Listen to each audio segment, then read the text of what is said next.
Mogan Bertsch's name is one that we're going to hear a lot of over the course of this season, and it's going to come as a surprise to a lot of Chicago Sky fans, but WNBA fans in general, as the two-way activity that she plays with, in addition to her skill, in addition to her IQ, are all going to make for essentially the prototypical player for a James Wade team to have, especially coming off the bench and especially in the front court.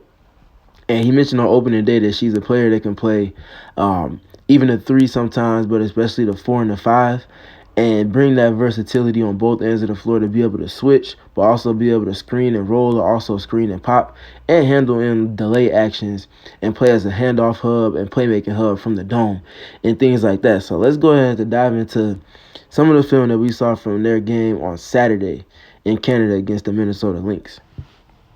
These first 4 players are going to all be on the defensive end, and they will round it out with 5 reps from the offensive side of the floor. So the first play here is we kind of let it unfold. We're going to see, all right, she's here attached with Diamond Miller, and she's going to be basically just guarding her yard one-on-one in space with no help, and she's going to do a good job staying in a defensive position on this hesitation from Diamond. And you see a little bit of a hesitation there. Gets her out of her stance just a little bit, but look at the quick slides to stay and keep leverage and then get up to contest with the inside hand, keeping the outside hand free and not fouling. And just great activity, again, with the hands, and great accuracy with the hands as well to get the shot before it even leaves her hands. And then they're off to the races in transition. Next rep, different yet similar, is going to end up with her defending with Diamond again, this time off of a dribble handoff. So now she's on the move. Is going to bring together a different type of demand on her defensively. Nonetheless, she's in position, and as she gets ready to turn the corner, she stays in position and forces a change of direction because she's able to jump it with the correct angle taken in containing the ball. And it does a great job not biting on the initial half spin, stays connected on the pump fake, stays low, and then gets up another great contest, this time with the left hand. Again, look at where her right hand is, the inside hand, away from the play, can't have a foul called on her, as well as staying physical enough to where there's no foul called, but she's also eating up the airspace, gets up another accurate contest, and then gets a block with the left hand. And again, they're off to the races. And then here is going to be 2 reps and help. So we see a little bit of false action, a little bit of dummy action. We got looks like a stagger, ends up finishing up looking somewhat like a exchange here on the weak side with Bertsch positioned on the opposite block of this elbow touch here. And we're going to see Courtney Williams as they flow into what looks like is going to be initially an empty corner dribble handoff. Gets beat on the backdoor, anticipating the jump ahead to kind of trying to stay in denial on the handoff, which with Bertsch on the opposite elbow again, on high alert. She's paying attention to the dummy action initially, gives one peek, and essentially just feels that there's a backdoor coming. And she's able to recover. Look at this 4-step recovery that she gets. The angle chosen, the activity with the hands, and then the ability to contest this, again, without fouling. She doesn't get credited with a block here, but this is still as good a rim protection as you could possibly get. All of this action is flurried away from the paint to open up the underneath. And that's exactly what Minnesota is able to get to as they get a great backdoor cut. But Bertsch erases all of that reaction advantage that they created with this great contest. And then yet again, the Chicago Sky are off to the races. And then one more rep here again. Initially, as I pause it, she's at the elbow opposite of the ball again. And we're going to see them flow into just a little bit of their version of some delay. Ends up going into a spread pick and roll. That ends up getting slipped as she jumps up to kind of get towards the level of the screen to kind of help and show with Parks as she navigates over. Ends up getting the slip. On the slip, you have to see her change her momentum, get in position to take away the reaction advantage that pass would have been able to enable for the Lynx. And then in addition to that, she recognizes that and doesn't turn her back to the play. A lot of players would turn their back to the play in denial to take away the basket. But if you turn your back, especially as a player on ball at the point of attack is trying to navigate what was initially going to be a screen, while that ball handler is able to get downhill, this would be a wide open layup.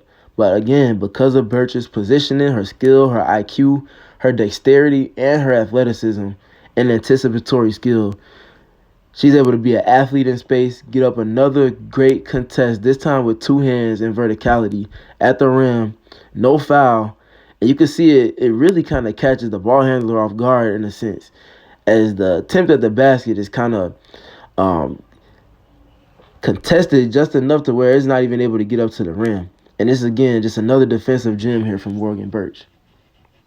All right, as we transition to the offensive side of this film session, we're going to pay attention again to her versatility, the skill, the IQ, the touch, and just the general awareness of her in these reps. So they get into a little bit of a delay action here. She's got the ball here, and there's 5 out spacing. We see Courtney Williams setting the screen at the top of the screen for Kalia Copper. Looks like they're trying to set up Chicago action, the down screen that flows into a little bit of a dribble handoff. But because you can see the pressure get extended from the initial catch from Bertsch, the pressure is extended as Copper comes off of the screen from Williams.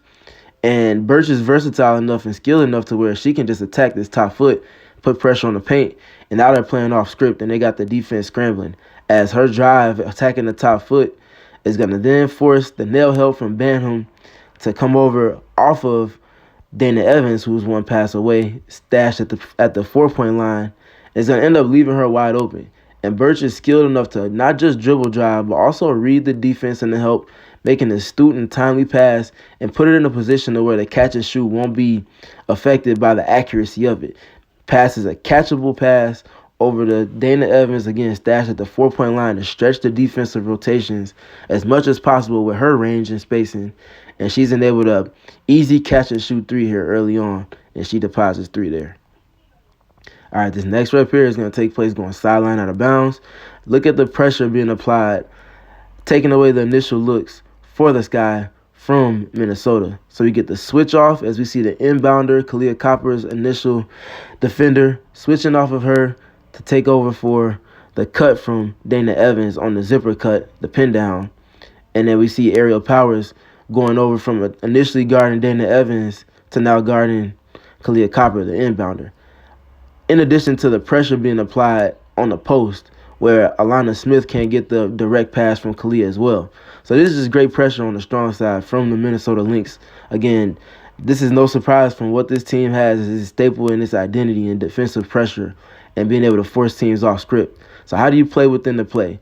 You counter pressure by stretching, and you counter pressure by playing off script, and that's exactly what she does here. Morgan gets the catch at the dome. She flashes to the perfect spot, avoiding the 5-second call, and she doesn't even have the ball in her hands for more than a half a second here, as she knows exactly where she's going. She sees this as it's unfolding with the pressure, and she's going to be the release valve. And she counters by not just being a release valve, but exacerbating that advantage given by the pressure with this pass overhead on the entry to Alana.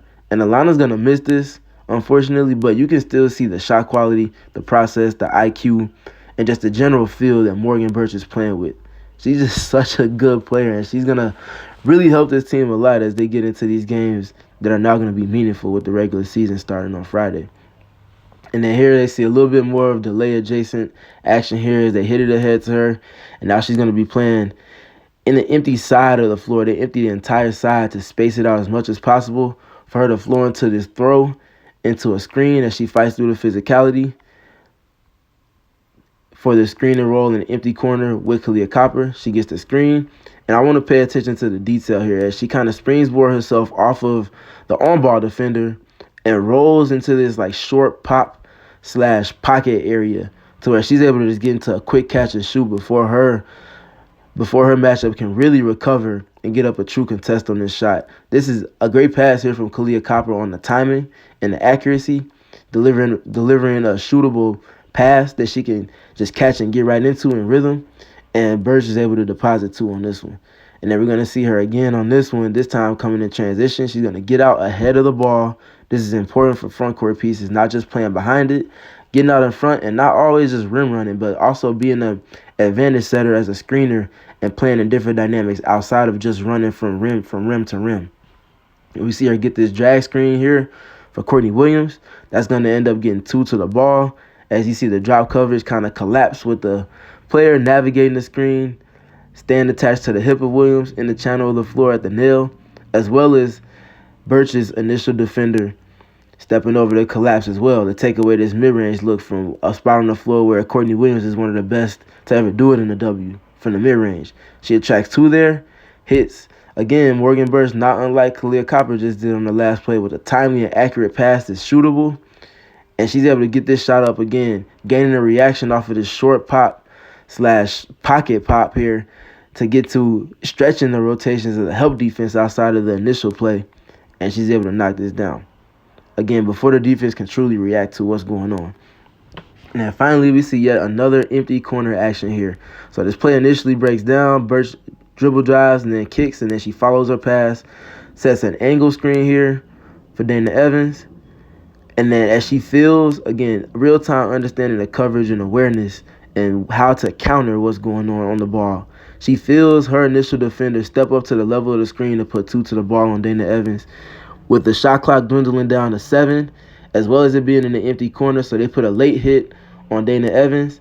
Dana's aware, but it's not just about Dana being aware of what the coverage is, but also the other player in the advantage that they're creating, being Bertsch.